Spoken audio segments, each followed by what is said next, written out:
भारती।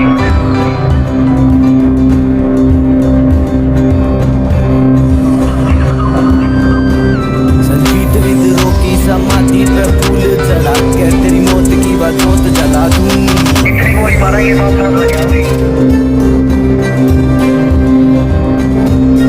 आज शाम से ही अलर्ट हो जाएगी, कभी भी कहीं से भी गोली बरस सके।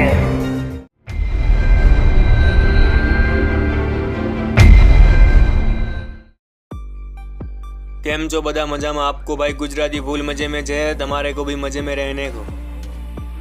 भाई लोग अपन ने वादा किया कि क्रांति गैंग और राजेश भारती के ऊपर वीडियो लेकर आएगा। अपन ने यह भी कहा था कि अपन ऐसा खुलासा करेगा जिससे सुन आप चौंक जाओगे। भाई लोग हकीकत तो यह थी कि राजेश भारती ने अपने पिता की हत्या नहीं की थी, पर आप गूगल या यूट्यूब पर कोई भी वीडियो देख लो, 21 झूठी कहानी सुनाए ली कि राजेश भारती ने अपने पिता की हत्या कर क्राइम की दुनिया में कदम रखा। यह बात टोटल गलत है। तो सवाल यह उठता है कि राजेश भारती के पिता की हत्या किसने की थी और राजेश भारती 15 साल की उम्र में किस जुर्म के तहत जेल गए। भाई लोग वीडियो में लास्ट तक बने रहे, इससे भी बड़े बड़े खुलासे अपन कर डालेगा। बट वीडियो शुरू हो उससे पहले चैनल को सब्सक्राइब जरूर करें और जुड़े रहे हमारे साथ। भाई लोग हरियाणा राज्य जो आजकल गुंडे मवालियों का गढ़ बन रहे है, इसी हरियाणा के जिंद इलाके में एक गांव है कंडेला गांव, जो किसान आंदोलन का प्रतीक रहा है। यह गांव जो सीएम को भी अपने गांव में आने पर पाबंदी लगा देता हो, ऐसे धाकड़ मर्दों के कबीले का है ये गांव। तो वहीं इसी गांव में एक मौत के सौदागर ने भी जन्म लिया था, जिसने जुर्म की दुनिया में ऐसा इतिहास लिख डाला कि कंडेला गांव पूरे भारतवर्ष में मशहूर हो गया। मामू AK-47 सी गोलियों की जो बौछार करता, छपरी लोग से लेकर नेता लोग की हवा निकल जाती। जब उसे बाल सुधार केंद्र भेजा गया तब मासूम सा लड़का था, पर जब बाहर आया तो काल भैरव बनकर निकला। शुरू में वह अकेला था, फिर भी सबका बाप था। कहा जाता है कि उसने अपनी जिंदगी का पहला मर्डर 1992 में किया। फिर तो हरियाणा में गली गली में बातें होने लगी कि एक बंदा जो आता तो AK-47 से 80-90 गोलियों की बौछार कर निकल जाता।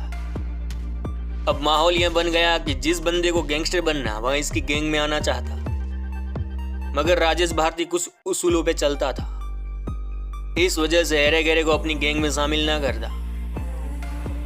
समय के साथ संजीत विद्रोह, सोनू खड़खड़ी, जीतू भांजा, उमेश डोन, धोड़ू डोन, शेखर माया और अमन जैसे तगड़े गैंगस्टर राजेश भारती की गैंग में शामिल हो गए। अब गैंग्स तगड़ी हो गए। साल 2012 डाका डाला बिहार में। उस वक्त राजेश भारती, सोनू, संजीत और उसके पंटर लोग ने 1 साल के भीतर बिहार में तांडव मचा दिया। 1 दर्जन से अधिक छपरी लोग को ठोक दिया। 2014 में राजेश भारती के पंटर लोग जीतू भांजा और सोनू खड़खड़ी ने खड़खड़ी गांव में एक बंदे को टपका दिया। सोनू खड़खड़ी ने अपने चाचा को टपका दिया। इसी कांड के दौरान राजेश भारती गैंग ने क्राइम करने की एक नई स्टाइल बनाई। ये लोग जिसको भी टपका दे वहाँ एक चिट्ठी छोड़ते।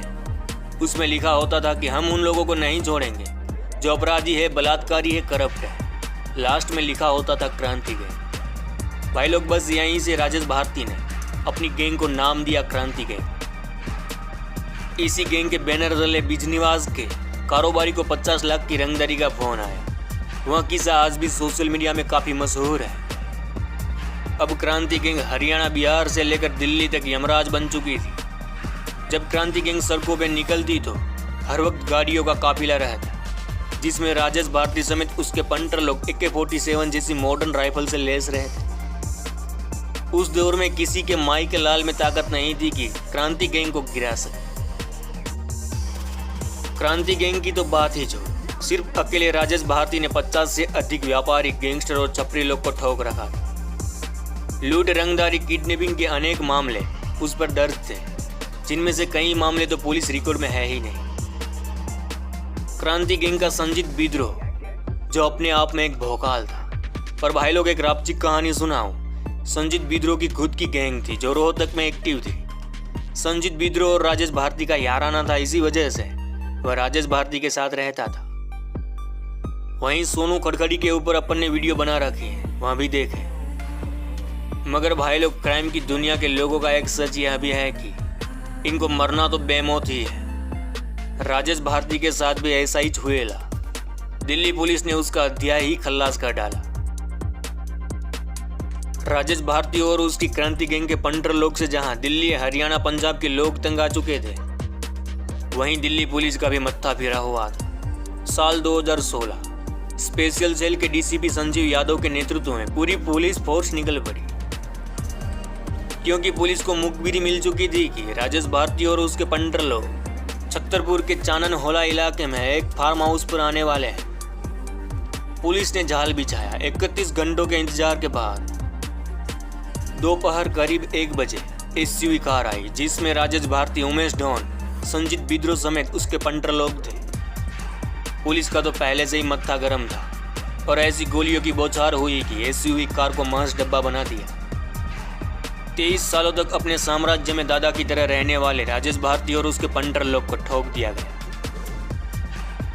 भाई लोग, अब बताता हूँ राजेश भारती, जो एक नॉर्मल लड़का, कम बोलने वाला, अपने गांव का टॉपर कैसे बन गया अपराधी। तो सुनो बीड़ू, राजेश भारती को उसके पिता बहुत ही प्यार करते थे, क्योंकि वह था ही ऐसा सीधा साधा नॉर्मल बच्चा। पर एक दिन राजेश के चाचा ने राजेश के पिता का कत्ल कर दिया।